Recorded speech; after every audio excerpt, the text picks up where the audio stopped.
une bonne soirée, un bon week-end, et puis on continue à te regarder. C'est gentil, merci, bisous à tous les deux. Ciao Fred. Salut Fred. Ciao, ciao. Allez, désolé pour le retard. Donc, je vais demander à mes invités de l'association L'Enfance et la Vie s'ils peuvent m'envoyer une invitation, s'il vous plaît. Et puis, est-ce que je ne sais plus son prénom, je vais me faire taper sur les doigts.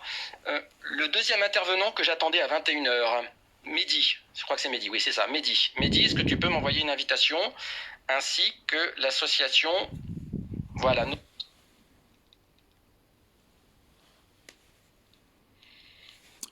Bonsoir. Bonsoir à tous. On se tutoie, on est d'accord? Oui. Ah, parce qu'au téléphone on s'est dit vous, mais bon, sur TikTok on se dit tu. Hein. Ok. Alors, est-ce que Mehdi est là? J'ai pas l'impression que Mehdi soit là. Alors, Nadège, tu m'avais dit que tu souhaitais également monter pour témoigner donc de ton expérience avec l'aide sociale à l'enfance. Donc, c'est peut-être le moment ou jamais, puisque j'ai un intervenant qui n'est pas à l'heure, vraisemblablement. Donc, Nadège, si tu veux monter, toute personne qui a une expérience positive ou négative avec l'aide sociale à l'enfance, n'hésitez pas à m'envoyer une invitation.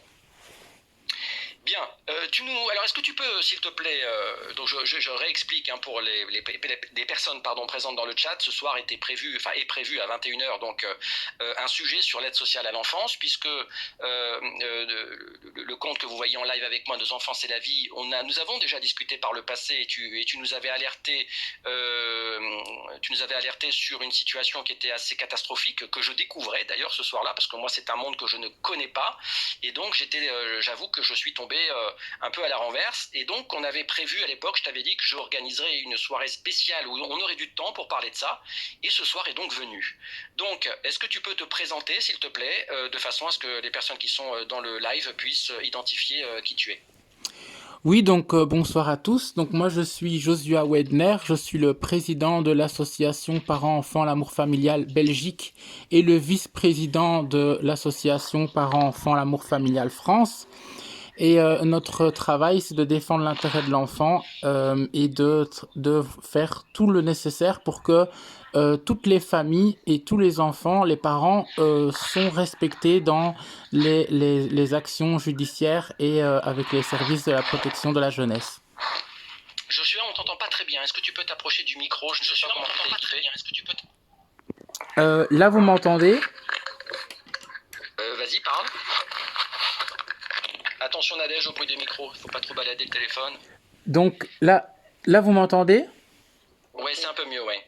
Je vais voir. Donc Joshua, alors que je comprenne bien. Alors bonjour Nadège. Nadège.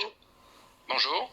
Alors Joshua, juste une question, parce que tu dis que oui Nadège, on t'entend. Joshua, tu dis que tu représentes une association belge. Voilà, en fait, je représente une association belge et une association française. D'accord. Mais est-ce que ce que tu vas nous présenter ce soir, c'est le même constat dans les deux pays? C'est exactement le même constat dans les deux pays, mais il y a certaines choses qui changent par rapport aux lois. Parce que les lois belges et les lois françaises ne sont pas exactement les mêmes, mais la constatation dans l'ensemble des dysfonctionnements et des choses qui sont un petit peu excessives, surtout quand on voit par exemple la justice. En France, par exemple, les tribunaux et les actions judiciaires sont hyper lents. Donc, en fait, ils ont une situation où quand il faut faire un recours, ça dure des... Alors, n'entre pas dans le détail. Pas dans le détail tout de suite, parce que je veux qu'on avance progressivement, parce que je me suis volontairement pas renseigné. Voilà, je veux découvrir avec vous et les témoignages de ce soir, je veux découvrir ce qu'est l'aide sociale à l'enfance, comment ça fonctionne, etc. Je pars d'une page blanche et je pense que pas mal de personnes connectées ici sait la même chose. Nadège, avant de te donner la parole, je vais demander au chat, s'il vous plaît, de partager ce live, de le liker, s'il vous plaît. Ne faites pas de cadeaux, par contre. Likez-le, partagez-le autour de vous, faites connaître les choses. Je précise également que les moments forts, lorsqu'il y a des sujets importants comme celui-ci, les moments forts sont ensuite mis en montage et produits en TikTok sur le pseudo Fred.Marseille. Donc les grands moments en fait que nous allons échanger sur le sujet de l'aide sociale à l'enfance seront également reportés en TikTok, sachez-le. Partagez à fond, likez au maximum, ne me faites pas de cadeaux s'il vous plaît, c'est pas la peine, gardez votre argent et puis likez, partagez, et on va donc découvrir Nadège. Nadège, je te rends la parole tout de suite, hein, Joshua. Nadège, tu m'as contacté sur Instagram. Oui. Voilà, Maintenant. et donc tu es vraisemblablement passé par la case de l'aide sociale à l'enfance, c'est ça? Exactement. D'accord. Alors avant de rentrer dans le détail, Nadège, est-ce que tu dirais que c'est une... Alors c'est difficile de poser cette question comme ça, mais je suis désolé, un peu candide, mais est-ce que ça a été un chemin positif ou un chemin désastreux? Désastreux.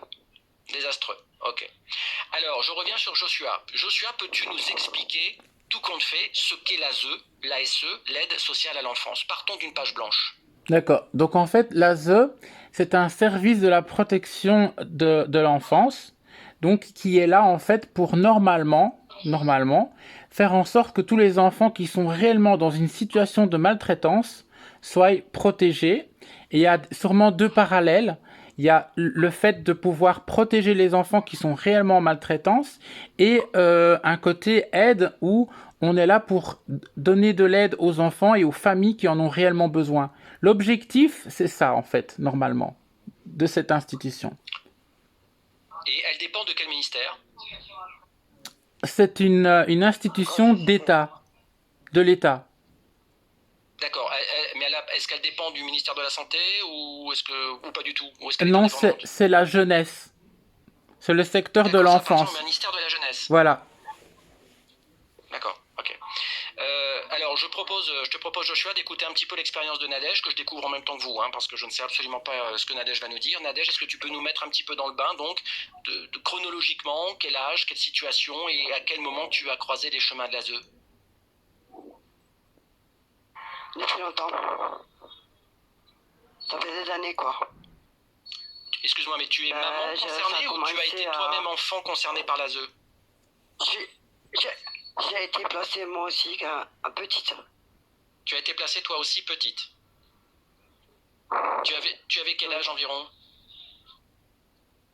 3 mois. J'ai eu la chance, c'est mes grands-parents qui m'ont récupéré. J'ai eu la chance, c'est mes grands-parents qui m'ont récupéré, qui sont battus pour me récupérer parce que sinon j'aurais été en famille d'accueil. Et après, je suis devenue maman. Oui. Je suis devenue maman. J'explique un petit peu parce que c'est délicat. C'est assez délicat. Le service social de l'enfance, c'est normalement c'est pour les enfants maltraités, pas pour voler des enfants. J'appelle de l'abus aujourd'hui. Je sais plus vers qui me tourner aujourd'hui. J'ai une enfant de 8 ans que je n'ai pas vue depuis l'âge de 3 ans. Alors attends, parce que là tu compliques un peu l'explication. Donc toi, à 3 mois, tu as été placé par l'ASE dans ta famille. Ouais, dans ma famille. D'accord, ouais, ça c'est plutôt... C'est un parcours, je dirais, à peu près normal jusque-là, tout va bien. Ouais, à l'époque, c'était pas comme maintenant, on va dire. D'accord. C'était pas comme maintenant. Mais aujourd'hui, donc en tant que maman, tu traverses aussi une période avec l'ASE, c'est ça? Ouais, voilà, c'est ça. Et donc tu n'as pas vu... le placement de ma fille. Alors j'explique. Attendez, je vais vous expliquer pourquoi. J'ai placé mon enfant, j'ai demandé de placer ma fille parce que j'ai été victime de violence à l'époque et j'ai demandé de placer ma fille en 2015. Depuis là, j'ai vu un petit peu ma fille. J'étais en foyer pour femmes battues. C'est malheureux à dire. Et après, j'ai demandé de placer ma fille pour protéger mon enfant. Et après en 2017, je n'ai plus vu ma fille à l'âge de 3 ans. Et je ne vois plus ma fille. Elle va avoir 8 ans. Elle a 8 ans. Je ne sais pas si vous comprenez. Donc ta fille a été placée à l'âge de 3 ans. 2 ans. De 2 ans. Et tu ne l'as pas vue depuis combien de temps, tu dis? Elle avait 3 ans. La dernière fois que je l'ai vue, c'est le 21 mai. Et aujourd'hui, elle a quel âge? 2010. Elle va avoir 9 ans. 2010. Ah oui, bon, ouais, ça fait pas 9 ans 2010. Tu parles de sa date de naissance? Non, non, elle est née en 2013. Elle a été placée, en 2015. Elle a été placée en 2015. J'explique bien. Ok. Et Alors, à l'âge de 2 ans, jusqu'à l'âge de 3 ans, je l'ai vue. Et après, ça a été la dernière fois, le 21 mai 2017, j'ai plus revu ma fille. Parce qu'un psychiatre a décidé que je ne voyais plus ma fille. Par les services sociaux de l'enfance. parce que tu avais des problèmes conjugaux avec ton conjoint, c'est ça? Qui te battait? Parce que voilà, mais j'étais déjà en foyer, alors je voyais pas pourquoi c'est moi qui demandais le placement de ma fille. Je vois pas pourquoi c'était mon rôle de mère de protéger mon enfant, quoi. Moi j'étais en foyer pour femmes battues, quoi. Ok. Et est-ce qu'aujourd'hui ta situation personnelle s'est arrangée, Nadège? Au-delà de ta fille, toi personnellement, est-ce que ta situation s'est arrangée? Ah mais moi oui, moi j'ai plus de problème, à part que mon fils souffre de plus voir sa sœur. Et qui veut pas. Et tu n'arrives pas à récupérer ta fille, c'est ça? Non. J'ai écrit au tribunal, le service social, quand on les appelle, on dirait qu'on est fait chier, quoi, voilà, excusez-moi du terme. Et est-ce que alors je répète, je découvre le sujet, donc je vais poser, Joshua, je te donne la parole juste après, comme ça tu pourras nous expliquer un peu vu de l'intérieur. Comment dirais-je, est-ce que tu as un droit de visite? Est-ce que tu la vois quand même ou pas du tout? Rien du tout. tout. J'ai rien du tout, moi. J'ai juste la garde. Rien du tout, je la vois plus, moi. Ça fait depuis l'âge de 3 ans que j'ai pas vu ma fille. Joshua, quelles sont tes explications? Qu'est-ce que tu pourrais apporter comme témoignage sur ce que nous dit Nadège? Parce que là, j'avoue que moi, je découvre. Donc en fait, ce que dit Nadège, c'est quelque chose de complètement réel et effectif. Parce que bon, ici, ça fait 2 ans que je travaille avec acharnement et en contact avec des associations internationales qui défendent les enfants, donc en France, en Suisse, etc. Et en fait, les maisons maternelles, par exemple, elle parlait là tout de suite qu'elle a été dans une maison pour femmes battues ou un style comme ça. On constate que dans ces centres maternels, souvent, il y en a qui sont bienveillants, mais souvent, ces centres maternels sont plus là pour détruire qu'autre chose et ils participent justement à mettre en place des éloignements par rapport aux enfants. Donc il y a beaucoup de mamans qui se retrouvent dans des maisons maternelles et on leur arrache leurs enfants. Et ces mamans qui se retrouvent dans les maisons maternelles, s'ils n'ont pas la force mentale de se défendre par rapport à la situation, ils se font manipuler, lobotomiser, ils se font complètement détruire. Et on se trouve dans une situation au jour d'aujourd'hui où on n'arrive pas à se défendre. Alors pourquoi on n'arrive pas à se défendre? Parce que souvent les avocats qui sont proposés pour les enfants ne respectent pas l'intérêt de l'enfant, mais sont souvent pour faire en sorte de suivre l'idée des services sociaux, donc de l'ASE, en sachant que les avocats des parents sont aussi très compliqués à trouver pour travailler dans l'intérêt de l'enfant et dans le respect des familles. Attends, je voudrais juste comprendre un truc sur l'histoire de Nadège. Oui. Si j'ai bien compris. Nadège, quand sa fille a 3 ans, Nadège a un problème de couple et donc elle subit des violences et donc sa fille lui est retirée. Oui. Donc c'est une décision juridique. Ben, en fait, elle a pris la décision, elle, de placer sa fille pour la protéger pendant cette période-là. Mais malheureusement, l'ASE, ce n'est pas pendant cette période-là.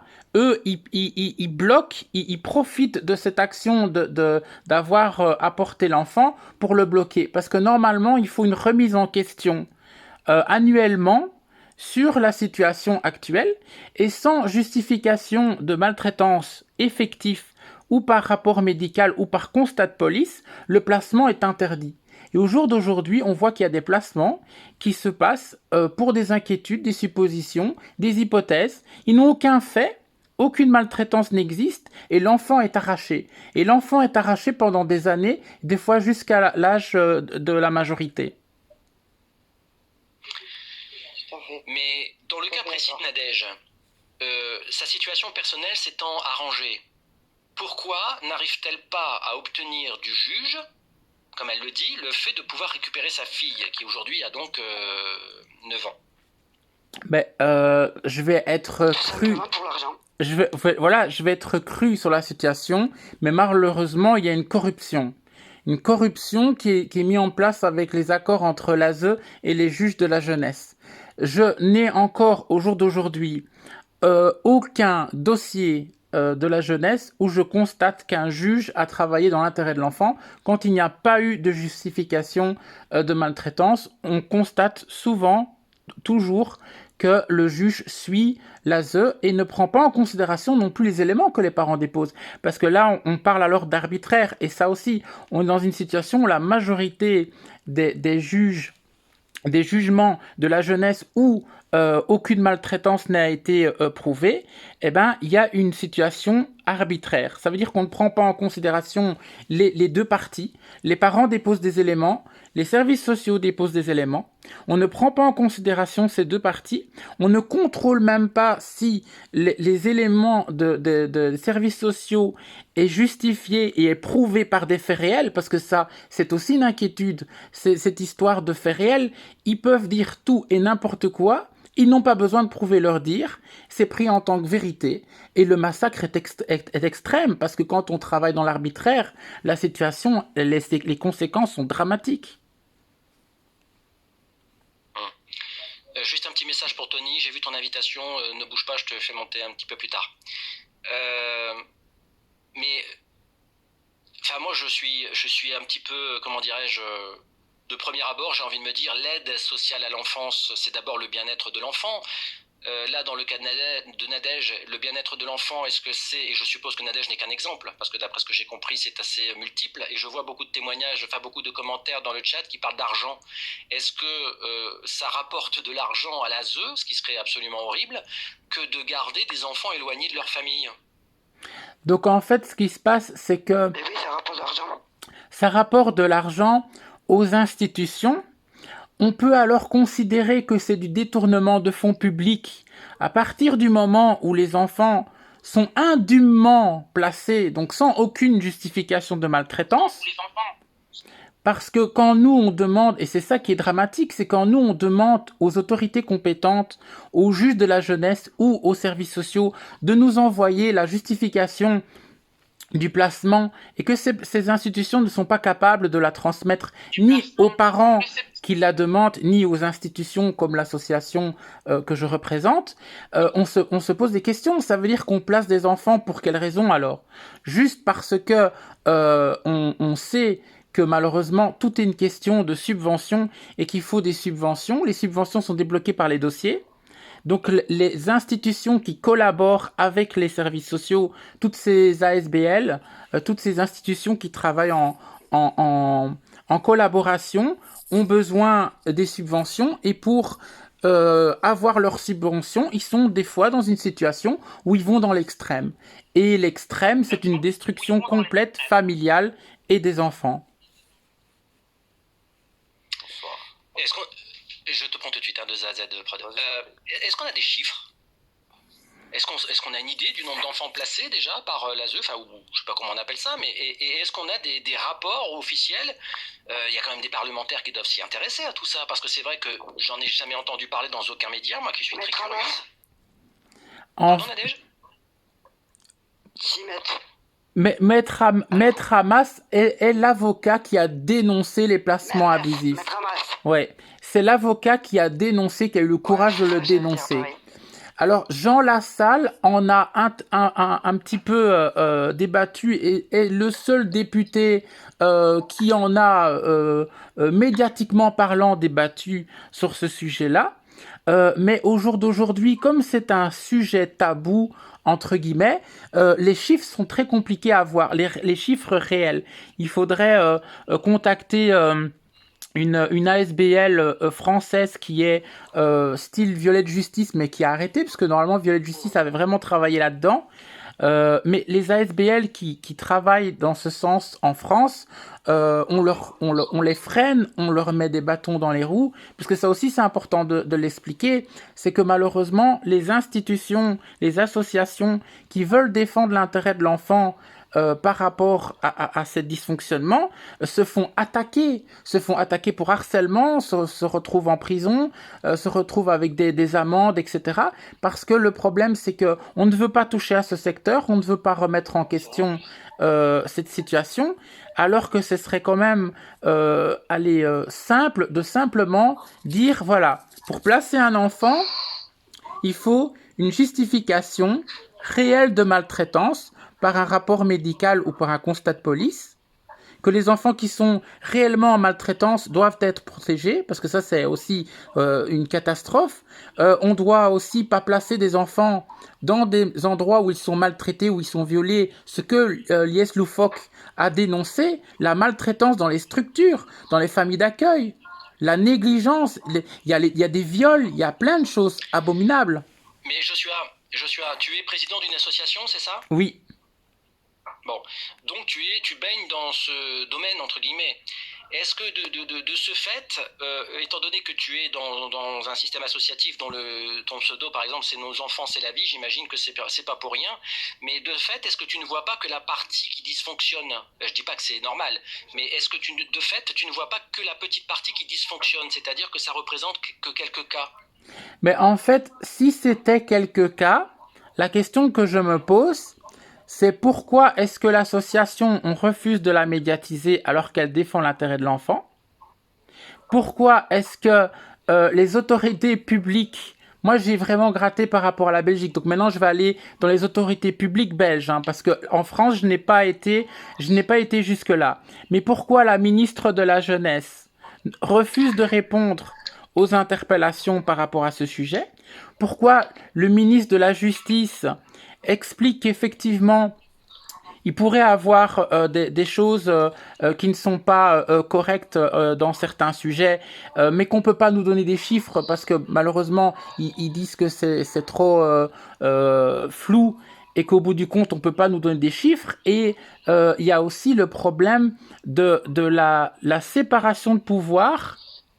La séparation de pouvoir, ça veut dire que les autorités du pays ne peuvent pas avoir de l'influence sur une décision d'une institution. Et chaque institution a son indépendance. Et comme l'institution a son indépendance, elle n'est pas inquiétée. Il n'y a pas de service pour veiller au grain, pour savoir combien il y a de placements abusifs, combien de placements sont justifiés. Est-ce que tout est fait dans le respect des droits de l'enfant? C'est ça qui est grave aussi. C'est qu'on n'a pas de maîtrise sur la situation et qu'il n'y a pas de service de contrôle qui a un pouvoir de changer les mesures si elles ont été justifiées inadéquates et contre l'intérêt de l'enfant. Alors Joshua, je dois te dire, et Nadège aussi, je regarde un petit peu le chat pendant que vous discutez, enfin, pendant que vous parlez, les avis sont très partagés, c'est-à-dire qu'il y a plein de gens qui disent que tout ce que vous dites est faux, et il y en a d'autres qui disent oui c'est vrai. J'ai jamais vu autant de discorde sur un même sujet, c'est 50-50. Deux AZ Prod, ouais. Si j'ai bien compris, tu es éducateur. Alors moi j'étais éducateur, j'ai tout arrêté, moi j'ai monté une association et une auto-entreprise pour travailler avec les jeunes de foyer, dans les hôpitaux, tout ce qui est prison. Parce que moi en tant qu'éducateur je vais pas dire voilà, moi je suis pas d'accord avec le monsieur surtout, il y a des endroits où ça se passe très mal. Moi j'ai eu l'expérience, je travaillais dans un foyer et il fallait voir les conditions de vie des enfants, la maison dans laquelle ils étaient logés. Donc nous on a fait appel à l'ASE, parce que vous parlez beaucoup de l'ASE, mais il y a aussi la PJJ, la protection judiciaire de la jeunesse, c'est au-dessus. C'est-à-dire que l'ASE, c'est souvent les parents qui demandent de l'aide au service. La PJJ, c'est directement la juge des enfants qui place les enfants. Voilà. Alors après, d'accord, il y a des choses qui se passent très mal. Il faut savoir que les services éducatifs, que ce soit l'ASE, la PJJ, tout ça, il y a un manque de personnel, un manque d'aide au niveau de l'État. Quand on dit qu'il y a un business au niveau de l'ASE ou de la PJJ, franchement, là par contre, j'ai du mal à y croire. C'est-à-dire qu'il faut savoir que tous les mois, moi j'étais dans un service où on avait 6 enfants placés dans une maison. On était 4 éducateurs et l'État nous donne donc un tarif par jour par enfant. C'est-à-dire que ça peut être minimum 180 € jusqu'à 250 €. Tout dépend après des structures. Après c'est l'État qui décide, de la région dans laquelle on est aussi. Mais de là à dire qu'il y a un business, non. Parce que l'argent que les foyers vont toucher, c'est pour payer les éducateurs, les trucs. Moi, ce que j'ai pas aimé au niveau de mon expérience à moi, c'est dans le foyer où je travaillais. C'est-à-dire que l'argent, c'est les éducateurs et la direction qui le gèrent. Nous, c'était une association, là où je travaillais. Le directeur détournait pas mal d'argent. Et des éducateurs faisaient le plein de leur voiture avec l'argent du foyer. Quand ils allaient faire les courses pour le foyer au boucher, admettons, parce qu'on achetait la viande dans un boucher, eh bien, ils prenaient de la viande pour chez eux en même temps, ils le passaient sur le ticket. Voilà, il y a beaucoup de choses comme ça c'est vrai. De là à dire qu'après, l'ASE ne fait pas son travail. Pour la dame, par exemple, Nadège, je ne sais pas si tu as fait une demande. Nous, chez nous, je ne sais pas comment c'est chez vous, nous, on a ce qu'on appelle l'adage. L'adage, c'est pareil, c'est-à-dire que les enfants qui sont placés, les parents, des fois, puisque là, c'était d'après ce que j'ai compris, Nadège, elle avait un mari qui était violent, les enfants sont protégés, et si elle se sépare du parent, elle aura le droit de voir ses enfants dans une structure avec des éducateurs. Donc, elle ne pourra pas les recevoir chez elle toute seule.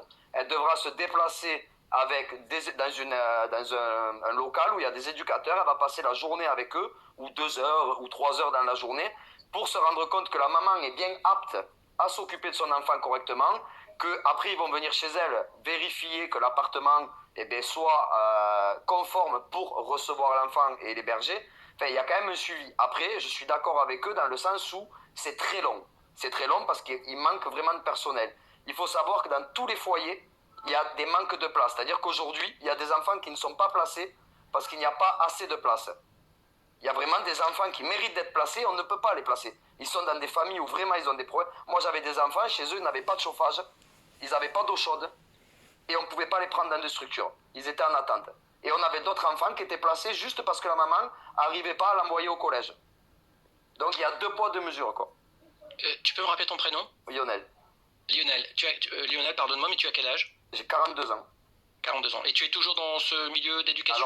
Alors moi j'ai arrêté l'éducatif parce que j'ai fait des CEF, centres éducatifs fermés. C'est des jeunes qui sont en prison qu'on envoie chez nous pour essayer de les réinsérer, ou plutôt d'aller en prison, on les prend. Et après j'ai fait un lieu de vie. Et j'ai vu des choses, j'ai vu une EduxP frapper un enfant, je me suis mis à interposer. J'ai vu des choses que vraiment, oui, il y a des choses qui se passent, c'est incroyable. Qu'on puisse faire un métier avec des enfants et ne pas aimer les enfants. Donc moi, je me suis retiré et j'ai monté une association et une auto-entreprise. Moi, je fais de la musique, j'ai monté un studio d'enregistrement. La musique, pour moi, ça a été une thérapie. J'ai vu beaucoup de jeunes qui viennent de certains quartiers, tout ça. Et j'ai décidé de travailler avec des foyers, les hôpitaux, maisons de quartier, les prisons. Et je vais là-bas, je donne des cours d'écriture. Et on enregistre en studio. Donc au début, ils font un peu ce qu'ils veulent. Et après, on essaye de les orienter vers un style. C'est-à-dire, parlez-nous de quelqu'un que vous avez perdu dans votre vie. Parlez-nous d'une histoire d'amour. Et dans les musiques, ils essayent de raconter. On essaye de leur faire sortir des choses qu'ils ont au fond d'eux par la musique. Et voilà. Donc des fois, ils disent qu'ils racontent l'histoire de quelqu'un pour pas dire que c'est eux. Mais ça leur permet de s'extérioriser. Et j'ai envie d'apporter ça parce que il faut savoir pour moi, après ça, je sais qu'on peut me critiquer dans les commentaires, mais dans les foyers aujourd'hui, on n'est pas des éducateurs. On est des animateurs, des gardes d'enfants. C'est-à-dire qu'on n'a aucun droit, on n'a aucun moyen, puisqu'il y a beaucoup d'argent qui est détourné des fois par les directions, tout ça. Et on n'a pas assez de choses en fait. Il n'y a rien. C'est vraiment de la garde d'enfants. Et moi, je n'estime pas en tant qu'éducateur que je suis là pour garder des enfants. Je suis là pour les aider, pour essayer de les faire avancer. Et on n'a pas tout ça, on n'a pas d'aide, quoi, vraiment. C'est très compliqué. Alors, si tu devais synthétiser ton avis sur l'aide sociale à l'enfance en une phrase. En une phrase, non, mais moi je dis encore une fois, comme dans les hôpitaux aujourd'hui, ou l'éducatif, dans les écoles, manque de moyens. Ouais, donc on a un manque de moyens. Elle n'a pas les moyens. Après, je suis d'accord avec eux, il y a sûrement de l'abus de certaines personnes ou des gens qui ne sont pas faits pour faire ce métier. Parce qu'il faut savoir que les éducateurs, on rentre dans des écoles comme l'IRTS ou quoi pour passer un diplôme. Moi, j'ai été éducateur sans diplôme. Moi, je viens de quartier. Et c'est souvent les gens de quartier, ils passent un diplôme après par la suite. Moi, je suis pas allé, j'ai fait une validation d'acquis et j'ai arrêté en cours parce que voilà, ça me plaisait. Ce que je vivais avec les jeunes me plaisait, mais ce que j'avais au niveau de la direction de l'ASE, nous, si tu veux, on avait la PJJ et l'ASE. On avait les 2 agréments. On avait une villa et on était en bord de canal du Midi, moi je suis dans le sud, et on avait une péniche, c'est-à-dire qu'on avait des séjours de rupture. Là, c'est des enfants qui vont venir pour 6 semaines, qui vont être sur la péniche, on va traverser le canal du Midi, et ils vont apprendre à naviguer, on va faire de l'école sur la péniche, on fait plein de choses. Sauf que nous, la péniche, le directeur, il a mis ça là-dessus, il prenait un loyer de 2000 € par mois pour la péniche, sauf que la péniche ne pouvait pas naviguer. elle était complètement détruite. Et les gamins dormaient là-dessus, certains, dans des chambres où ils prenaient l'eau. On a appelé la PJJ et l'ASE pour déclarer, leur dire venez voir dans quoi ils vivent quand même. C'est pas possible, on les enlève de leurs parents, c'est pire là où ils sont. Et quand ils sont venus, eh bien, ils nous ont dit ah mais il n'y a qu'un enfant là-dedans, on peut en mettre au moins 4 ou 5. Donc tout dépend sur qui on tombe. Il y a vraiment de l'abus, oui, mais il y a des bonnes personnes qui travaillent, il y a des gens qui se battent après quand même. Alors, c'est un problème de manque de moyens financiers ou humains? Humain. Je pense qu'on ne veut pas mettre d'argent dedans, payer des gens pour ça. D'accord. Il y a aussi des problèmes de comportement, parce que tout à l'heure, les exemples que tu prenais avec les gens qui se servaient pour acheter faire leurs achats personnels. C'est-à-dire qu'il n'y a pas de... Moi, mon directeur, il est parti, si tu veux, aux Canaries. Il a fait de la plongée, un truc de plongée. Il a payé 900 € avec la carte du foyer. On l'a balancé, nous, en tant qu'éducateurs, on a vu, puisque nous, on avait les comptes, on a balancé à l'ASE, à la PJJ. Il a été entendu par la PJJ. Il a dit, mais non, j'étais en vacances là-bas. Et comme je compte emmener les enfants du foyer plus tard là-bas, eh bien, j'ai regardé un peu ce qu'il y avait, et donc il a fait passer ça, et c'est passé. C'était tellement gros, c'est passé. Donc voilà, il achetait des voitures pour lui, il disait que c'était pour le foyer, nous on n'avait pas de voiture, il louait des voitures, enfin, il y a des choses vraiment... Mais c'est pas partout, après j'ai vu des endroits où ça se passait très bien aussi. C'est pour ça que je ne peux pas laisser dire que c'est de partout pareil, non. Après oui, il y a un manque de moyens, vraiment. Ouais. Joshua? Ben en fait, je suis tout à fait d'accord avec le monsieur, je sais plus comment il s'appelle. Lionel, je suis tout à fait d'accord avec Lionel et j'ai jamais dit que c'était la totalité de la situation qui était comme ça. Mais là, on est d'accord, il y a des endroits où ça se passe bien, il y a des endroits où ça se passe mal. Quand on parle de manque de place, oui, il y a un manque de place, mais le manque de place, il faudrait aussi revoir en disant oui, mais si on placerait pas autant d'enfants injustement, sans justification de maltraitance, on pourrait alors débloquer toute cette place pour justement que les enfants réellement en maltraitance aient leur place et soient protégés. Parce que ici, j'ai eu une réunion avec une éducatrice il y a pas longtemps. Elle m'expliquait que la situation dans les centres devenait de plus en plus préoccupant par rapport aux situations où les enfants sont des enfants très mal intentionnés, des parents qui sont dangereux avec des menaces de mort, etc. Et qu'elle explique que dans cette situation-là, on ne peut pas être éducateur.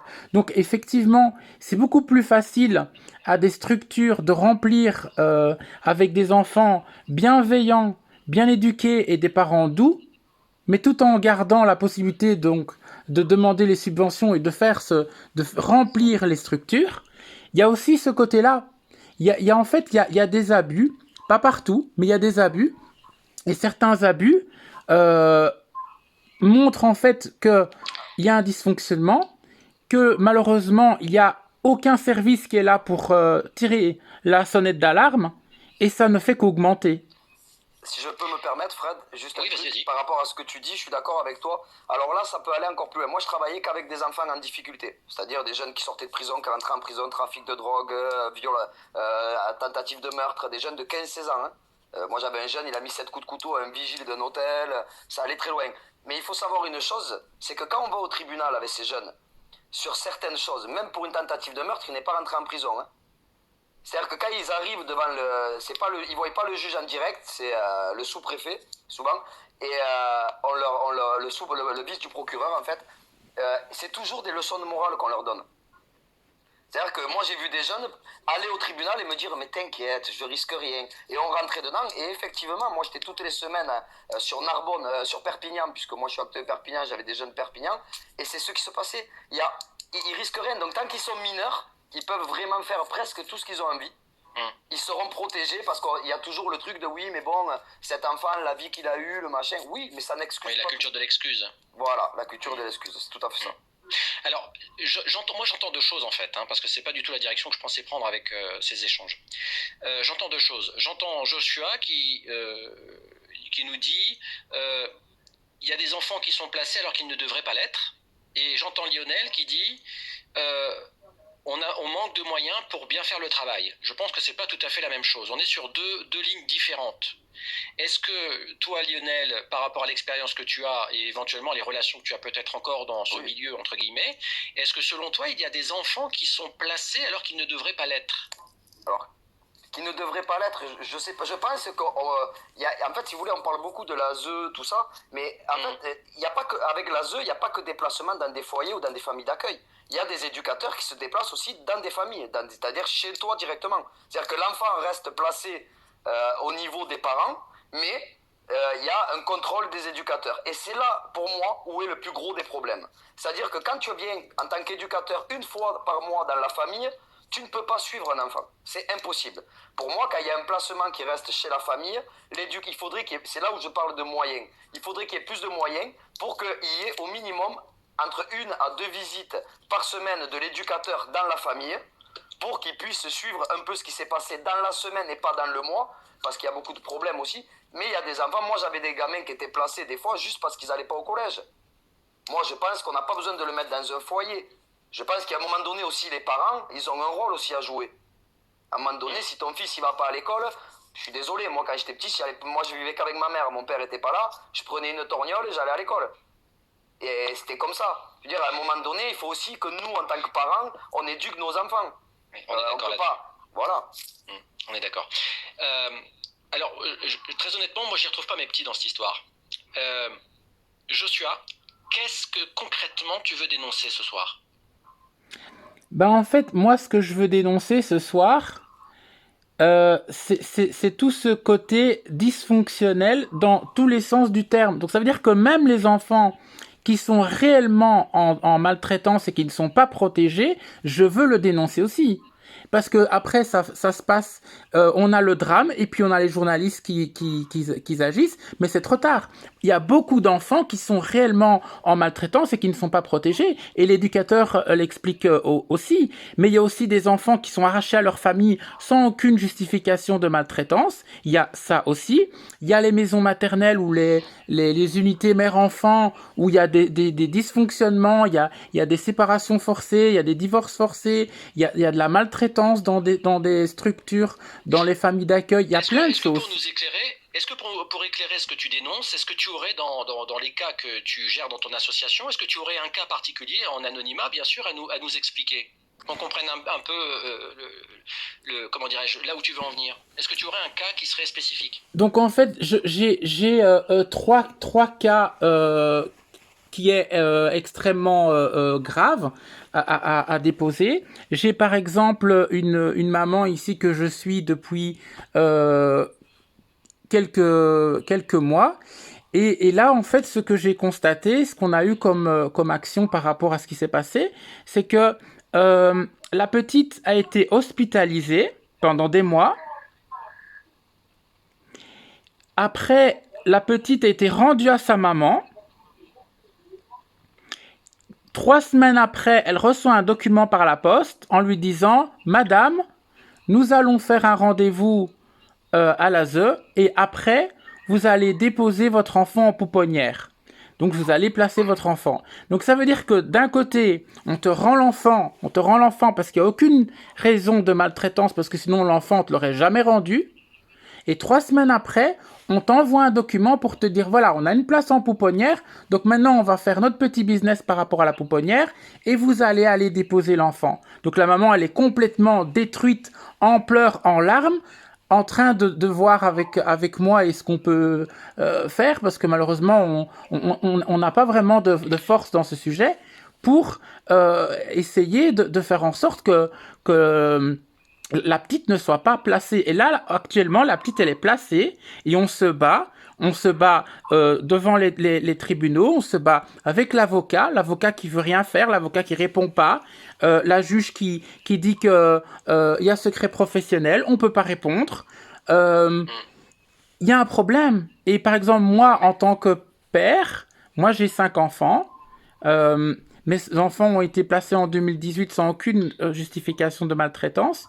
Et en 2020, ma femme a été forcée de divorcer de moi sous menace de placer les enfants. Donc moi-même, je l'ai aussi vécu et j'ai vécu tout le truc en tant que père. Mais, et quand Joshua, oui. ta sauf erreur de ma part, on est dans un état de droit et la Belgique en est un aussi. L'exemple, alors Nadège, si tu permets, est-ce que tu veux bien descendre parce que j'aimerais faire monter quelqu'un d'autre et je peux pas aller plus que 3. J'aimerais avoir un autre témoignage si tu veux bien descendre et éventuellement je te reprends plus tard. Merci. Donc je disais Joshua, quand tu prends l'exemple de cet enfant qui est bien retourné chez lui et où la maman reçoit un courrier quelques jours ou quelques semaines plus tard en disant on vous le reprend, on a une place en pouponnière. Mais c'est une décision de justice, on n'enlève pas les enfants aux mamans comme ça quand même. S'il y a une décision de justice, elle est motivée, il y a bien des faits. Je n'arrive pas à comprendre et à imaginer que dans ce temps moderne, alors qu'il y a des dysfonctionnements évidemment, mais je n'arrive pas à imaginer qu'un enfant en bas âge qui rentre à l'hôpital pour je ne sais quelle raison, dont on ne détecte pas de maltraitance, et qu'il rentre chez lui, l'enfant rentre chez lui, ou le bébé rentre chez lui, et quelques jours ou semaines plus tard, la maman reçoit un papier en disant tout compte fait, on vous le reprend pour le mettre en aide sociale ou je ne sais quoi. Il y a quelque chose que je ne comprends pas dans cette histoire. Eh ben, en fait, et moi, je ne le comprends pas non plus parce que, et c'est justement en étudiant qu'on se dit, mais il y a un problème, c'est que malheureusement, et c'est là où il y a le drame, c'est qu'en fait, l'intérêt de l'enfant, pour eux, ça n'apporte rien. C'est pas leur intérêt de respecter l'intérêt de l'enfant et de travailler dans l'intérêt de l'enfant. L'objectif pour eux, c'est de dire, voilà, moi, j'ai une pouponnière qui se délivre. La pouponnière, c'est des subventions, c'est un dossier qu'on va pouvoir continuer et à argumenter, et à rajouter, et à faire une continuité dans le temps. Et ce qui se passe, c'est que dans la situation, on n'a même plus de solution pour que la petite soit rendue à sa maman. Même la plainte qui était déposée ici parce que la pouponnière a été négligente, que la petite elle se retrouve avec des bleus, que la petite elle a sa dent qui est cassée parce qu'elle est tombée d'un module, il n'a pas eu de surveillance. Même sa plainte, la police n'a pas voulu l'accepter. Elle a dû partir dans un autre endroit pour porter plainte.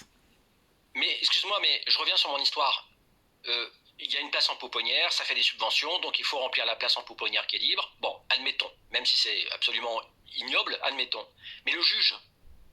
Eh ben justement, le juge, il est corrompu, il est complice de l'histoire. Je suis pas d'accord avec ça, vraiment. C'est-à-dire que le juge, on peut pas. Le problème qu'il y a entre les services sociaux, c'est-à-dire que ça soit l'ASE ou la PJJ et le tribunal. Le juge, lui, en aucun cas, il connaît le dossier de l'enfant. Le juge, la seule chose qu'il va recevoir, c'est ce que les éducateurs ou les gens qui travaillent dans les pouponnières, dans tous les services, vont écrire. Et c'est là où peut-être après, il peut y avoir un problème avec certaines structures. Moi, après, j'aime pas beaucoup quand même la manière dont tu l'expliques, et il n'y a rien de méchant, hein. Mais quand tu parles, je suis d'accord avec beaucoup de gens d'en bas, j'ai vraiment l'impression que tu mets tout le monde dans le même sac. Moi, je suis éducateur et je peux te jurer, j'ai arrêté aujourd'hui parce qu'il y a des choses qui ne me plaisaient pas. Mais quand j'étais sur mon lieu de travail, moi, je suis en contact avec tous les gamins avec qui je travaillais. Ils m'appellent encore aujourd'hui. J'ai des gamins qui viennent enregistrer dans mon studio parce qu'ils m'adoraient, parce qu'il y a des très bons éducateurs, il y a des très bonnes personnes qui travaillent à l'ASE. Après, bien sûr, comme partout, je pense qu'il y a des mauvaises personnes. Mais là, j'ai l'impression qu'on met tout le monde dans le même panier. Après, de dire que... Alors, dans les pouponnières, moi, je parle pas de choses que je connais pas. Mais dans les services éducatifs, bien sûr, quand un enfant s'en va, le but, surtout quand tu es associatif, le but, c'est de remettre un enfant rapidement, puisque tu as des éducateurs à payer, tu as des frais, comme une entreprise. Si tu fais pas rentrer un enfant dedans, tu vas avoir un manque d'argent tous les mois. Mais le problème, c'est que je peux pas entendre qu'on prend tout et n'importe quoi, parce qu'il y a tellement de manque de place. Nous, au contraire, des fois, on nous demandait si l'enfant, on peut le remettre ailleurs, mettez-le ailleurs, on en a d'autres à vous placer, tellement qu'il y a du manque de place. Donc j'ai du mal à entendre quand même qu'on place les enfants, qu'on les garde parce qu'il n'y a pas d'autres enfants. C'est un peu bizarre quand même. Je pense que Joshua, peut-être es-tu, parce que on sent que tu œuvres dans le bon sens, tu œuvres avec le sens du cœur, si j'ose dire, mais j'ai l'impression que tu es peut-être un peu étouffé par le fait que tu ne vois que la partie la plus dégueulasse. Ben, le truc, c'est que, comme il explique, il y a des côtés où c'est positif, il y a des côtés où les centres maternels, par exemple, ça se passe bien, la maman a été bien suivie, elle a été respectée, et t'en as d'autres qui se font maltraiter, qui se font humilier.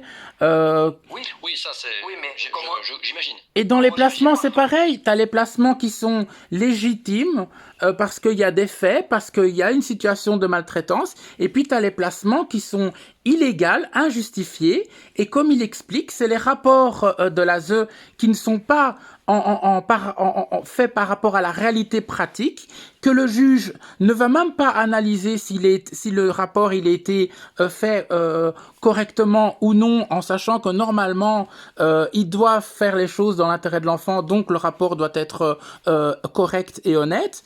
Et c'est cette histoire de personnes, tu as des bonnes personnes, des mauvaises, et c'est ces mauvaises personnes qui, entre guillemets, salissent un petit peu toute l'image, que ce soit les avocats, la justice et les services sociaux.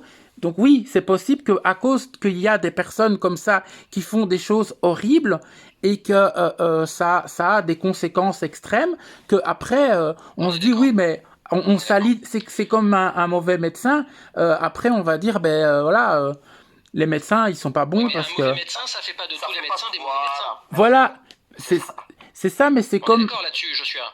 Oui, on est tout à fait d'accord avec ça, mais je veux dire, dans la pratique où on a des retours de plus en plus inquiétants et de plus en plus nombreux dans tout ça, et que les autorités compétentes ne montrent pas justement qu'ils sont en train de vouloir changer ces choses, donc à empêcher l'arbitraire de la part des juges et de faire en sorte que les rapports qui sont faits par les services sociaux soient contrôlés pour pouvoir voir si la situation elle est réelle ou pas, parce que c'est pas normal qu'on puisse au jour d'aujourd'hui faire des rapports et qu'on puisse mettre tout ce qu'on veut et qu'on ne demande pas de justification.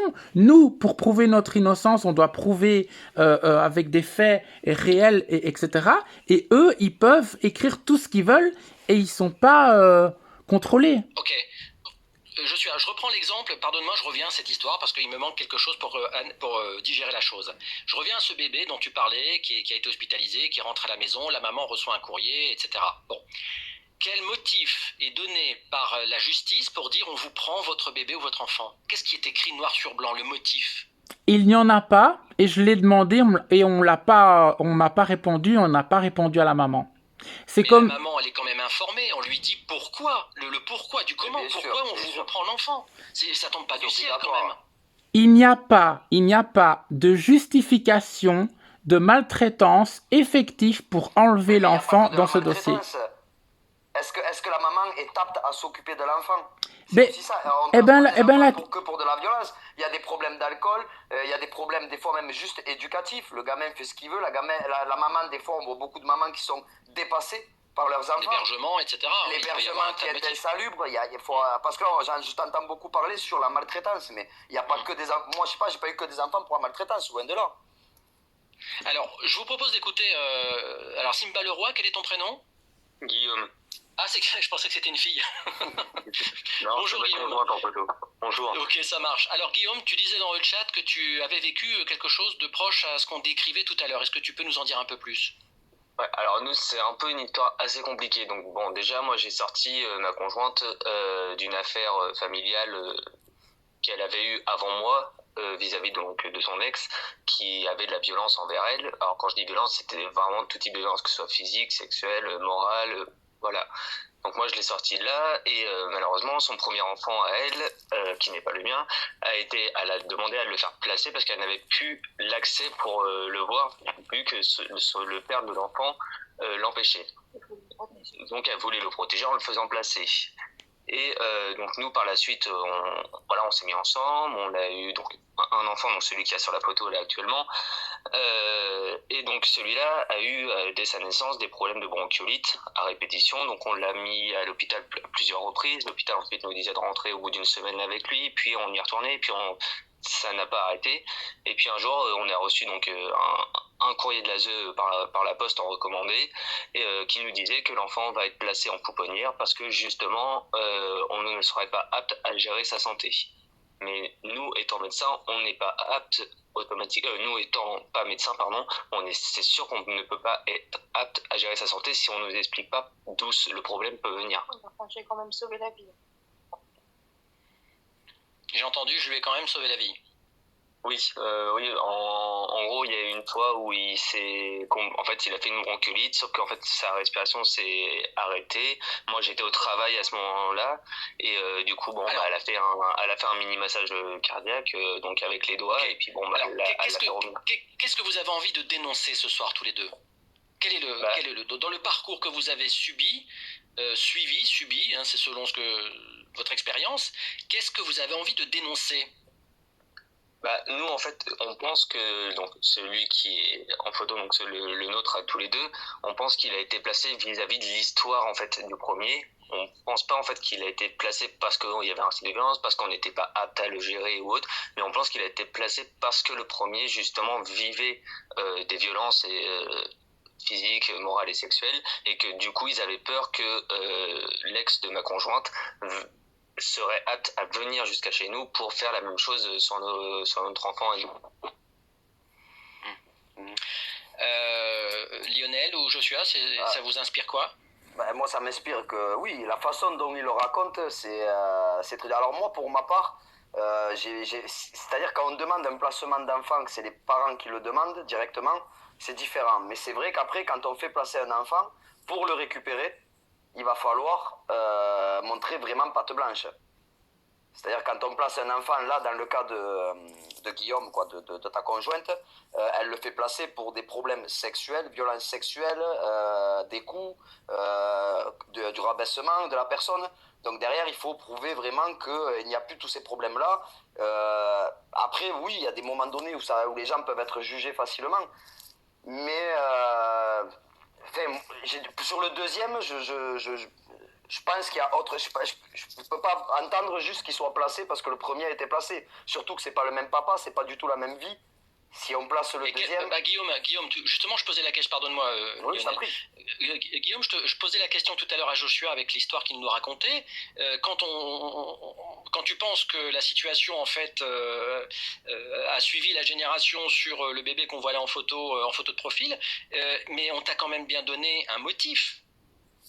Bah, le motif, il n'y en avait pas non plus en fait. On a juste reçu un courrier, il y avait écrit objet 2 points, il n'y avait rien après, et après on nous a fait tout le texte, nous expliquant Mais est-ce que vous avez un avocat? Je me suis désolé Fred, mais moi j'ai du mal. Moi j'étais éducateur, on est toujours, même nous les premiers, sur des rapports qu'on fait, au niveau que ce soit du juge ou quoi, pour rendre même à l'ASE ou en PJ en tant qu'éducateur, on est obligé de mettre qu'est-ce qui se passe, pourquoi l'enfant il y a ça, on est obligé de donner des raisons. C'est pour ça que j'ai vraiment, depuis tout à l'heure, j'entends ça, je trouve ça aberrant en fait.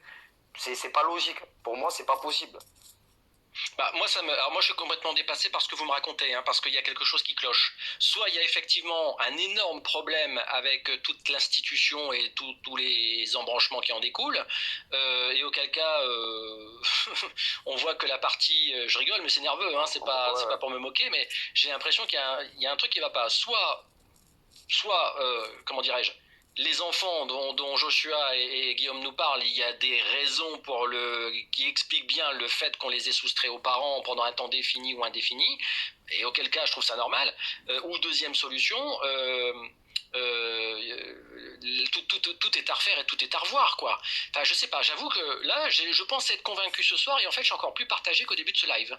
Mais en plus, on parle beaucoup là depuis tout à l'heure de l'enfance, ce qui est tout à fait normal. Mais en fait, moi, ce qui me fait de la peine, en fait, pour avoir fait ce métier quand même, c'est, je trouve qu'on juge les gens qui travaillent à l'ASE, les gens de la PJJ, les éducateurs.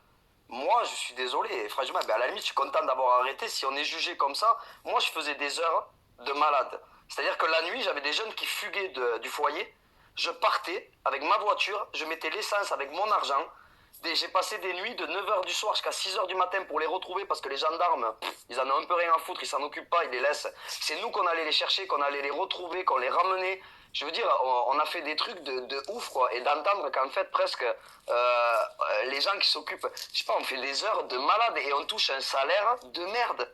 Oh, moi, je touchais 1 400 € par mois, je finissais pas le mois pour manger à la fin du mois. Et je passais ma vie là-bas, je m'occupais presque moins de mes enfants que des enfants que je gardais. Donc, ça fait quand même mal au cœur d'entendre. Faut pas qu'il y ait des gens qui sont malhonnêtes. Moi, je connais même des familles d'accueil qui sont rentrées en prison. Le père, admettons, parce qu'il y a eu des attouchements, du viol sur des gamins qu'ils avaient dans leur maison. Il y a du mal partout. Et ça, je reste d'accord avec vous. Il n'y a pas que des bonnes personnes. Ça, c'est clair. Mais moi, je suis d'accord avec toi. Faut pas stigmatiser, mettre tout le monde dans le même sac. Alors, Guillaume, vous avez récupéré le bébé? Non, justement, non. Alors après, je reviens sur ce que dit Lionel, si je ne me trompe pas sur le prénom. C'est ça. Je suis d'accord, il y a des éducateurs, ils sont cool. Même nous, à la pouponnière où on va pour voir nos enfants, il y a une éducatrice avec qui on s'entend pas du tout, puis par exemple une autre avec qui on s'entend à merveille. Bien sûr, donc quand il y a un truc qui va pas, elle le dit, ça c'est sûr, c'est obligé, c'est normal. Mais Guillaume, je peux être indiscret, Guillaume? Oui. J'ai obligé d'être indiscret parce que là, il y a quelque chose qui m'échappe.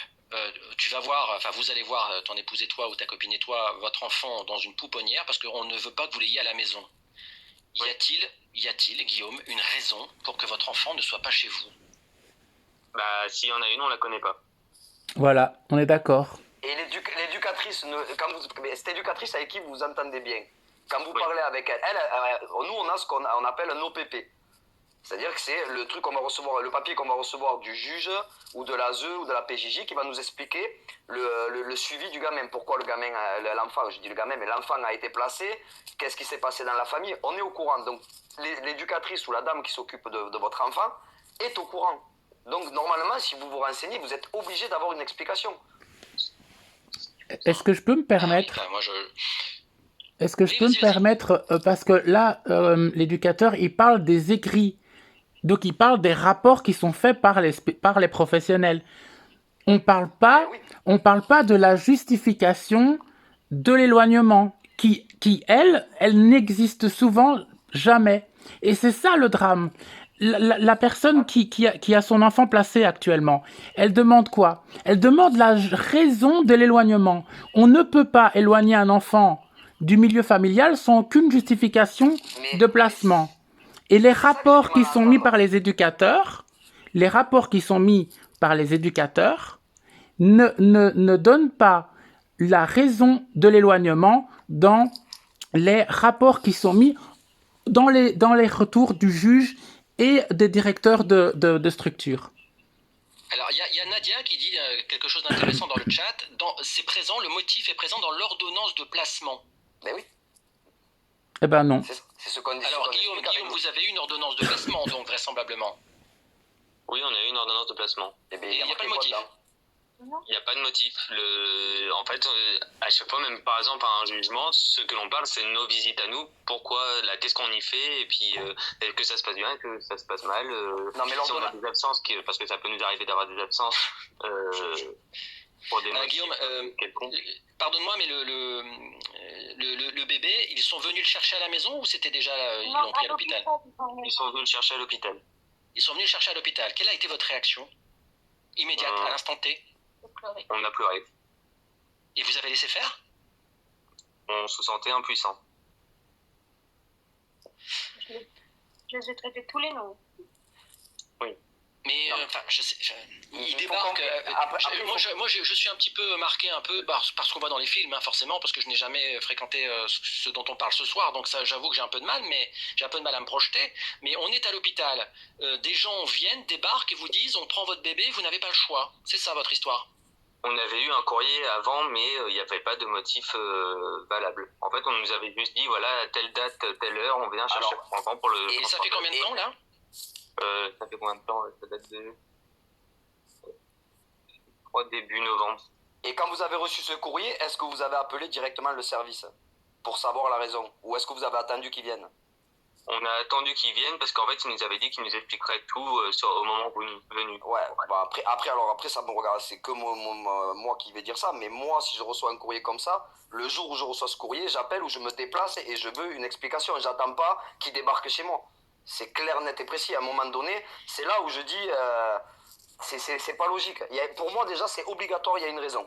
Après, est-ce que le document, parce que là, vous parlez de lettres que vous recevez, on va envoyer des courriers sur un suivi tout au long du placement de l'enfant. Mais en priorité, quand l'enfant va être placé, il y a un document qui va arriver qui vous explique pourquoi l'enfant va être enlevé aux parents. On n'enlève pas un enfant aux parents. Enfin, je veux dire, avec le manque de place qu'il y a, Moi, je trouve ça aberrant d'entendre ça. Et pourtant, je suis d'accord avec eux qu'il y a des choses qui se passent qui sont pas bonnes. Mais voilà, je pense qu'il y a quand même un certain laxisme au niveau aussi des parents ou quoi. Faut pas attendre le problème le jour même. Guillaume, je continue mon enquête. Tu as le droit de ne pas répondre, mais vous travaillez tous les deux? Moi, je travaille. Ma conjointe, elle est en comment? Elle est en dossier pour faire un travailleur handicapé. D'accord. Vous vivez en appartement, en maison? En appartement. Fred, c'est possible que je descende parce que je vois que Nadia elle a fait une demande et elle a l'air de savoir aussi de quoi elle parle. Je veux bien laisser ma place pour que les gens puissent monter. Ouais, enfin, si tu as le temps, j'aimerais que tu restes parce que tu as une expérience que je maîtrise pas et tu es pertinent, donc ça serait bien si tu pouvais rester. Ouais, vas-y, je reste alors, vas-y. Ok. Écoute, Guillaume, moi je suis un peu dépassé par ton histoire. J'avoue que je découvre et je vais être honnête avec toi, Guillaume. Je ne comprends pas comment, quand des gens débarquent à l'hôpital, à la clinique, peu importe, pour prendre l'enfant, je ne comprends pas que ça puisse se faire. C'est quelque chose qui me dépasse. Pour mon expérience à moi, nous, on avait des parents, parce que j'ai vu dans les commentaires qu'il y a des gens qui disent on reçoit aussi des menaces en tant qu'éducateur, et c'est véridique, hein. Des parents qui nous menacent de mort, tout ça, on a des trucs. Mais moi, j'ai vu des parents, et puisque moi, je travaille dans la ville où j'habite, donc je connais les gens à l'extérieur, en dehors même de mon travail, je sais la vie qu'ils ont, je sais ce qu'ils font dans leur vie. J'ai vu des parents défendre des causes ou dire que eux, en fait, ils sont très bien. Et le soir, tu le vois, il est dans des quartiers. Moi, je viens des quartiers. Donc, je sais je connais des gens qui font des choses qui sont pas légales, mais je sais ce que les parents vont acheter des fois, par exemple. Tu vois, je sais ce que les parents prennent. Et après, ils sont là à dire, non, mais attendez, moi, mon enfant, oui, ton enfant, tout le monde aimerait te le rendre, mais si le soir, tu t'envoies de la coque dans le nez ou que tu es avec à un moment donné, on ne peut pas non plus rendre. Et c'est pour ça que je dis, il faut montrer patte. Une fois que l'enfant est placé, oui, pour le récupérer, il faut montrer patte blanche. Ouais, c'est pas vrai. Non, non. T'as beau des fois déposer tous les éléments avec des dossiers, avec les professionnels de la santé, les pédiatres, tout ce que tu veux, ton enfant, tu l'as pas. Et aux 18 ans, si c'est une femme par exemple, si elle a 18 ans et qu'elle tombe dans une maison maternelle, hein, eh ben on va s'attaquer encore à la fille qu'elle va avoir et encore des générations qui suivent. Non, il y a des choses qui sont abominables. C'est pas que... Ah, mais ça, je suis d'accord. Ah, on est bien d'accord. Il y a des choses qui peuvent être extrêmes. Pas tout le temps, mais il y a des situations qui sont extrêmes. Et bien sûr, mais je l'ai dénoncé même moi en disant qu'il y avait des éducateurs qui frappaient des enfants. Il y a même des éducateurs qui sont, moi j'en ai vu dans des foyers qui sont rentrés en prison pour attouchement sur des gamins qu'ils gardaient. Bien sûr qu'il y a des choses qui se passent et qui sont pas normales. Ça, moi je dis pas le contraire, attention. Mais je trouve que dans votre façon de parler, quand vous montez témoigner, il y a personne en fait. C'est comme si un mec qui va en prison, tous les gens qui sont en prison, ils ont rien fait en fait. Moi, dans votre façon, je sais pas ce que t'en penses Fred, mais dans votre façon de dire les choses, en fait, vous êtes informé de rien. On vous a pris vos enfants, les enfants, ils sont pris comme ça. Et c'est là où je trouve qu'il y a peut-être des endroits, oui, mais moi, pour ma part, là où j'étais, il y avait beaucoup de dysfonctionnements, mais il y avait les parents à qui on enlevait les enfants, ils sont au courant de pourquoi on les enlève. On est d'accord. Bien, Guillaume, je te remercie beaucoup pour ton témoignage et je vous souhaite à tous les deux bon courage pour la suite en espérant que vous trouviez une solution. Vous laissez pas faire, hein. S'il n'y a pas de raison, moi je peux pas me permettre d'aller dans le détail de votre situation personnelle, ça me regarde pas, ça regarde pas le chat. Mais si vraiment vous êtes en situation d'accueillir votre bébé, vous laissez pas faire, quoi. Ça me paraît complètement hallucinant ce que j'entends. Donc bon courage, c'est tout ce que je peux. Merci. Voilà, je suis navré pour cette histoire. Et puis accrochez-vous, voyez un avocat. Il y a forcément un élément manquant en fait dans le puzzle. C'est ça qui est un peu inquiétant, c'est que là, pour arriver à ce que vous vivez, il y a forcément un élément, une pièce manquante au puzzle. Et donc automatiquement, ça nous laisse un peu dans la frustration. Tiens-nous au courant, Guillaume. D'accord, ça marche. Hein ? À bientôt. Bonne chance, bonne chance. Merci beaucoup. Oui, bon courage, oui, c'est fou. Alors, dans un instant, je vais faire monter Tony, avec qui je veux qu'on écoute un témoignage bien détaillé, une situation qui est absolument édifiante. Vous allez voir que c'est pas mal non plus ce qui lui arrive, et j'ai presque envie de dire que ça va être la cerise sur le gâteau par rapport à tout ce qu'on entend. Alors, quelqu'un demandait dans le chat, j'ai eu une mauvaise expérience avec l'ASE, j'aimerais en discuter, mais il faut m'envoyer une invitation. Je ne sais plus le pseudo, donc c'était pas Maël ou quelque chose comme ça. Comme je n'ai plus d'aide pour choisir les pseudos. Qui m'avait demandé ça ? Référente, ASE, fier de mon travail et de mon investissement. Alors Émilie, si tu... Ouais, mais 31 abonnés, ça va pas être possible. Non, mais c'est pour ça que je te disais Nadège, elle parle beaucoup avec Émilie. Nadège est dans le même truc, c'est pour ça qu'elle a fait la demande que je te disais de la faire monter tout à l'heure. D'accord. Parce que je pense qu'elle sait de quoi elle parle. Nadia, tu veux dire? Oui, Nadia, ouais. Ah, bah écoute, très bien, elle est là, effectivement. Je la fais monter, du coup. Et après, on prend Tony. Nadia, bonsoir. Dites-moi. On t'entend très mal. Ah, vous m'entendez mieux là? Ouais, là c'est mieux, beaucoup mieux. Alors Nadia, est-ce que tu peux mettre un peu de lumière dans cette obscurité? Dans mon obscurité à moi? Non, dans l'obscurité de la discussion et du fait qu'on est un peu partagé dans tout ce qu'on entend. Alors moi je suis éducatrice. Alors en ce moment je travaille avec les mineurs isolés, mais avant ça j'ai travaillé avec un peu comme Lionel. J'ai fait CEF, CER et aide sociale à l'enfance. Donc bon bah moi j'ai pas eu j'ai pas vu ce genre de choses où oui effectivement il peut avoir des dysfonctionnements, mais là de là à dire l'éducateur est maltraitant, l'éducateur n'est pas là pour l'enfant, je suis un peu choquée parce que c'est pas ce que j'ai vécu dans le quotidien depuis plus de 7 ans. Alors qu'on me dise que l'enfant il est placé sans motif, je comprends pas non plus, parce que tous les postes que j'ai pu effectuer dans les structures, il y a des dossiers qui sont créés pour chaque enfant, et dans ces dossiers-là, à chaque fois il y a l'OPP et à chaque fois il y a le motif du placement. Donc moi j'ai jamais eu entre les mains un dossier où il n'y avait pas ce document-là, et encore moins qu'il n'y ait pas de motif. Bah oui. Je comprends pas. Donc après il faut savoir aussi que l'enfant, parce qu'on parle beaucoup, oui, la maltraitance, mais il n'y a pas que de la maltraitance, hein. C'est ce que je te disais. Bien qu'on soit bien clair, du moment où il y a suspicion de maltraitance effectivement, mais il y a aussi de la carence éducative, il y a aussi les parents s'ils sont atteints de maladies ou qui ne peuvent pas s'occuper de leur enfant, c'est aussi des motifs de placement. Mais moi de tous les enfants que j'ai pu m'occuper, j'ai pas vu d'abus en fait. Donc c'est pour ça que tu fais ce métier depuis 7 ans, c'est ça? Un peu plus de 7 ans, ouais. Un peu plus de 7 ans, tu es dans quelle région de la France? En Meurthe-et-Moselle. En Meurthe-et-Moselle, d'accord. Donc les témoignages que tu entends depuis tout à l'heure te surprennent autant que moi, j'imagine. Bah, j'en avais déjà entendu, et effectivement, je serais une menteuse de dire que le système est parfait et qu'il n'y a aucun problème, aucun souci.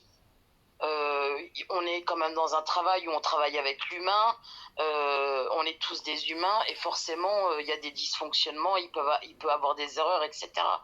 Mais je ne pense pas que tout est acheté à la poubelle, quoi. Mais carrément. Et c'est comme même, après on parle de placement, mais des fois ça vient même pas d'un service éducatif, ça peut être une école qui va faire un signalement. Et à partir de là, après ils vont se renseigner. Moi je pense que les deux petits jeunes là qui ont fait un témoignage là tout à l'heure là concernant le petit qui a fait des broncholites, je pense que le signalement il a dû venir. C'est mon avis personnel par rapport à ce que j'ai entendu. Moi je pense que le signalement il vient de l'hôpital à la base. Moi je pense c'est pareil. Voilà, donc mais même si un signalement par l'hôpital, tu veux dire maltraitance en fait, c'est ça, c'est ce que tu sous-entends. Voilà, bien. Ou de la maltraitance ou de la carence éducative. Après, moi je ne suis pas dans leur vie, je ne pourrais pas me permettre de dire. Mais dans ce cas-là, le motif, il est indiqué aux parents quand même. On ne prend pas l'enfant sans leur dire, bah, vous avez cette carence ou cette problématique sociale, familiale. On leur dit quand même. Mais bien sûr. Mais normalement oui, et normalement même si jamais ils s'entendent bien, comme ils disent, avec l'éducatrice qui est en pouponnière, qui doit avoir aussi un référent, parce que tout enfant a un référent éducateur, pour pouvoir permettre le dialogue entre les parents et le dispositif. Donc du coup, elle a juste à prendre le dossier et à regarder, quoi, et à discuter avec l'éducateur référent. C'est ça. Chaque enfant a un éducateur référent. Donc l'éducateur référent doit donner des comptes aux parents, de toute façon. Joshua, je vais te laisser une dernière intervention parce qu'après je vais te remplacer par quelqu'un qui attend depuis un moment. Joshua, qu'est-ce que tu as envie de nous dire avant de nous quitter? Donc en fait, ce que je voulais encore rajouter par rapport à tout ça, c'est qu'il y a les rapports qui sont émis par les intervenants et il y a aussi la justification du placement. Et c'est cette justification du placement qui est quasi jamais disponible quand c'est abusif. Donc il faut bien faire la différence entre les rapports des intervenants, que ce soit les éducateurs, l'école, les médecins, peu importe, les écrits de ces intervenants, et la justification du placement. Et c'est cette justification de l'éloignement ou du placement qui est souvent inexistante quand le placement n'est pas justifié.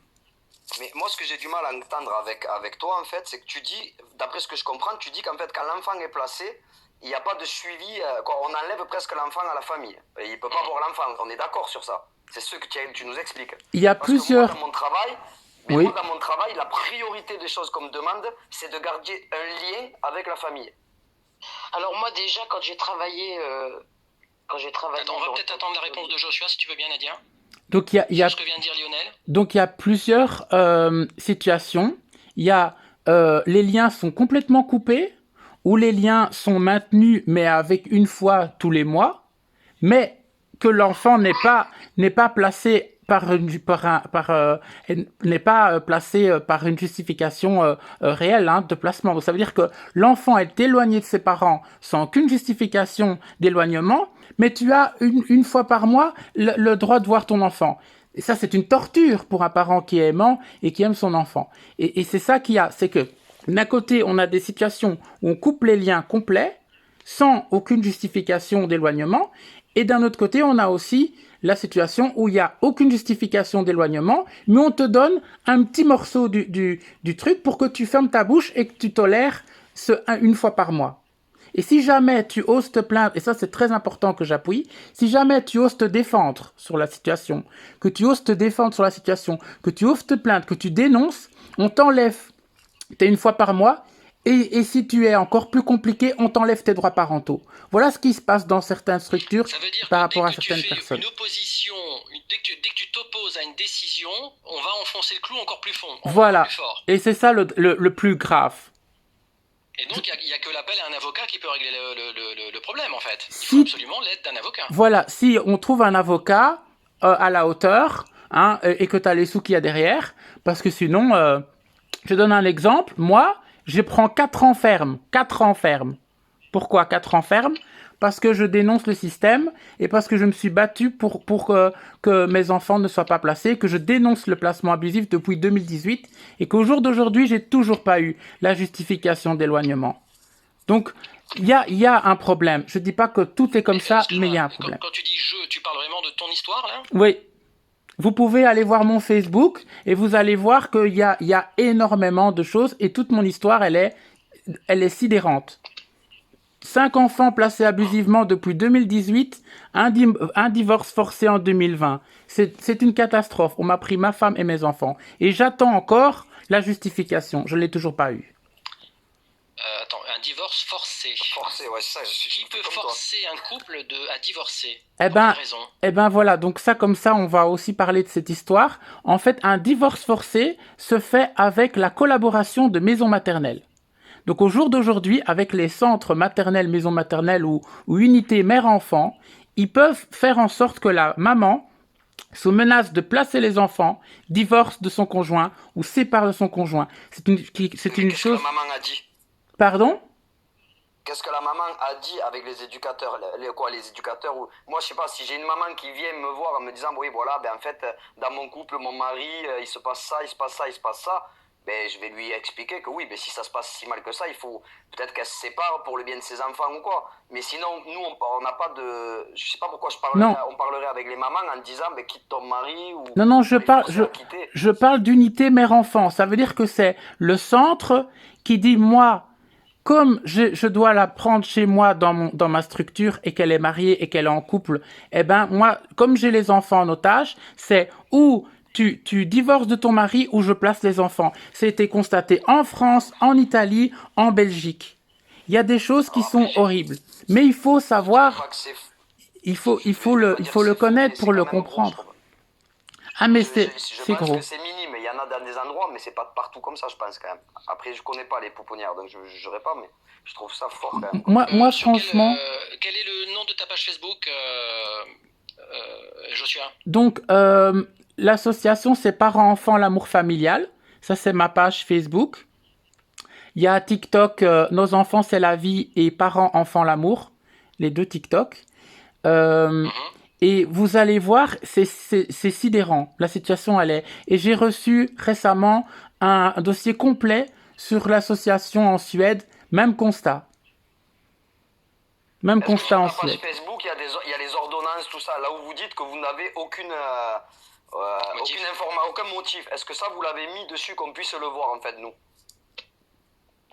Ben, en Parce que fait, moi, ça, quand tu dis ça, j'aimerais bien voir l'ordonnance, en fait. eh ben, Comme ça, parce que eh ben, tout ça, on peut transmettre en privé, mais on peut pas mettre ça en public parce que c'est des dossiers confidentiels. Joshua, est-ce qu'il y a eu des problèmes de violence dans ton foyer? Jamais de violence. Il y a même eu un PV de police qui a bien dit qu'il n'y a jamais eu de violence. Et pourtant, elle est toujours placée. Et pour vous dire à quel point elle est dans une situation là maintenant où, bizarrement, impossible de la contacter. Le numéro